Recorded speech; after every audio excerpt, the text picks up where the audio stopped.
I told myself I would just look at you for about 10 seconds when I got up here.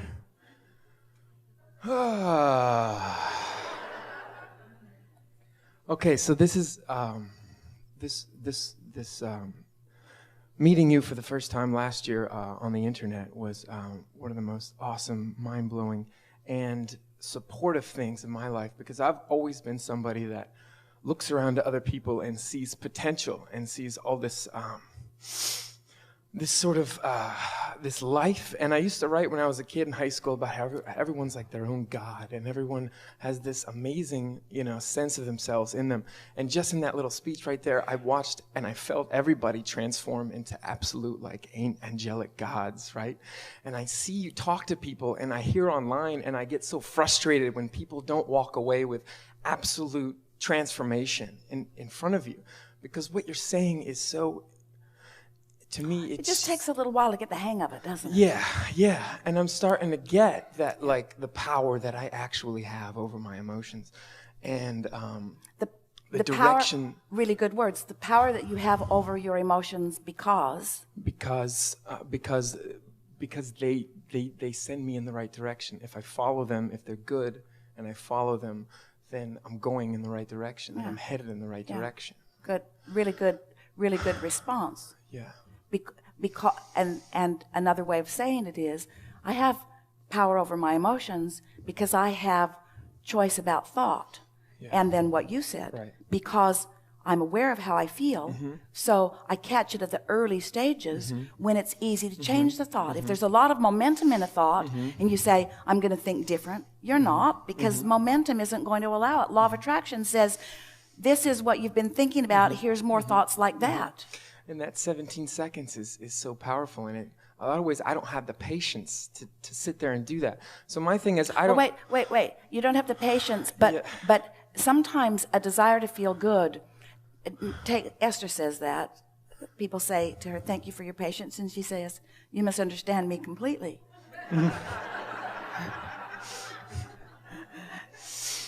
But you don't need patience. Patience is an indication of misalignment. Yeah. Patience is uneasiness. Patience is wobble in the vibration. Because when you're trying to assert patience, what you're actually trying to do is you're trying to control through action, through willpower. I will not be upset about this. And you're asking yourself to buck a current that's very, very strong. So we want you to accept that impatience as an indicator that you're wanting to go more general. Because if you'll go more general, the discomfort will. Last night, Esther put her door knocker out with what she wanted for breakfast. And the first thing she did is, when she got up this morning, was look to see that it was gone. Because if it's gone, that's a good sign. That means somebody's on it. But then it didn't come when it was supposed to, and the window passed, and so once it was well past the delivery time, Esther called downstairs, and the hotel is very busy, mostly because of all of you, and so it took a long time to get someone, and they sent someone, and anyway, the breakfast never came. But as she was walking out the door, the man was standing there with her breakfast. So as it was unfolding, she went through bouts of impatience,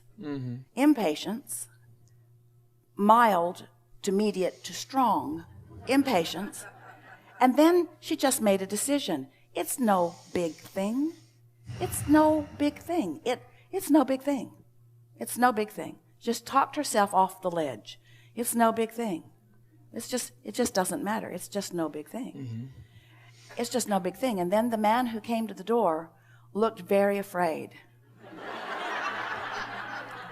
because there'd been a lot of phone calls back and forth. And so he came to the door with breakfast and Esther took it and gave him a really big tip. There was no charge for the breakfast because of the inconvenience of not getting it.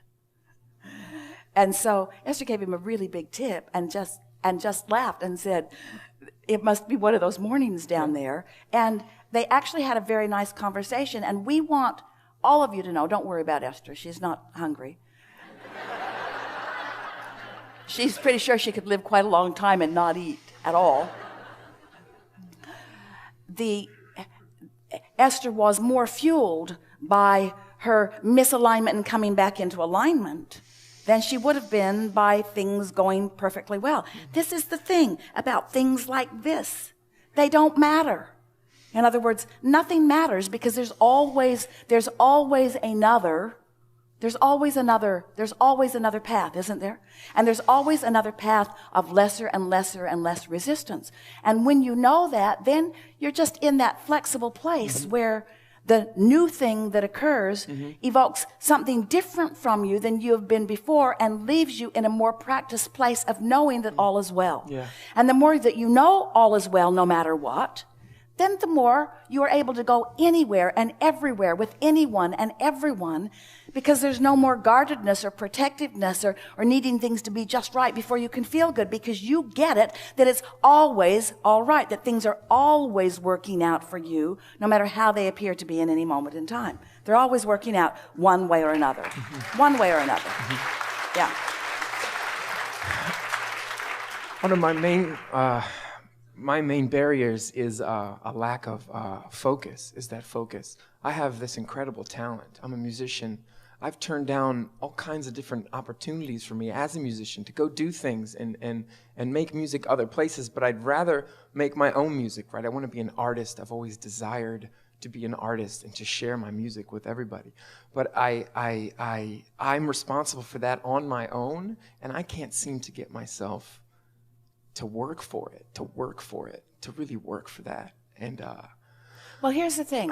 Do you feel the wobble? Do you feel the wobble in that? In other words, because there's a lot of momentum in your desire, because you are a wonderful musician and you are creative. You know that. You have a very strong momentum about that.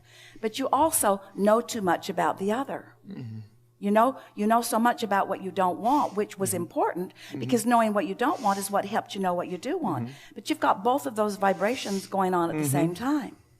So that's why we're encouraging that you step back into a more general place. So rather than hitting it head on, in other words, knowing what we know, we could say to you that you're going to get exactly what you want. It's going to turn out exactly the way that you want it.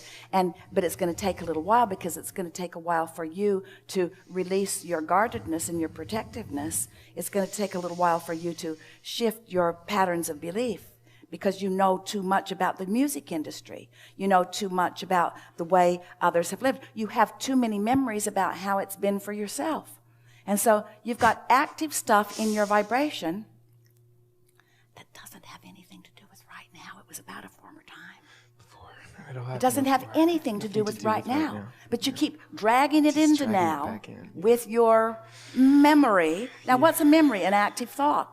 You don't have a storage cabinet here with experiences all piled up in there. That's not what's going on. It's empty in there, really, for the most part. You are a transmitting and receiving mechanism, and so the memory that you bring from your past to your now just messes up your now. You don't have to do that anymore, but you can't go cold turkey. You just can't all of a sudden stop thinking about those thoughts that you've lived, because living them, hear this, living them seem to validate them. Living them seem to prove them, seem to make it true enough that you should keep telling the story. That's not the way we want you to look at this in this vibrational world. That's like saying, okay, I lived stuff I didn't want to live. I didn't like it when I lived it. I didn't like it one bit. I hated living that. But it was real. And it was true. And therefore, I'm going to keep all of that active in my now so that I can keep living it. What? But it was true. It was true, and therefore, and my life validated it. Therefore, it represents who I am. That's who I have been. That's therefore who I have to be. Ooh, this is really good stuff. Because I have been it, then I still am it. Is that the way? Your logical mind doesn't want to say that, but your vibrational world insists on it. Because I was it, and I'm so aware that I was it. Don't look any of this up in the grammar dictionary. Because I lived it, because I was it, then then I think I should keep thinking about it. I'll just keep talking about what I want because of what I don't want. I want to do my own music, he said. I want to do my own music. I want to do my own music because I don't want to work. I don't want to collaborate. I don't want to be part of the system. I don't want to be bossed around. So you think you're saying, I want to do my own music, but vibrationally you're saying, I want to do my own music because I don't want to do that and that and that and that and that. And it's all active in your vibration, so you got a great big old wobble going on. So how do you stop the wobble? Now, you've heard this story from us before. We tell it a lot. It's about momentum. Standing at the top of the hill, you've got your car, it's out of gear, way down there the road goes. So you just take the car out of gear, you take the parking brake off, and you just nudge it from behind a little bit because you want to see what would happen, and then you remember that you know what's going to happen because you know about momentum, you know about inertia, you know about gravity, you know about the laws of the universe. So before the momentum gets very strong, you change your mind, you step out in front of it, the car bumps up against you, but you've stopped the momentum and all is well. You wouldn't want to be at the bottom of that hill stopping that momentum. Well, this is what you've been trying to do. You've been at the bottom of the hill trying to stop the momentum.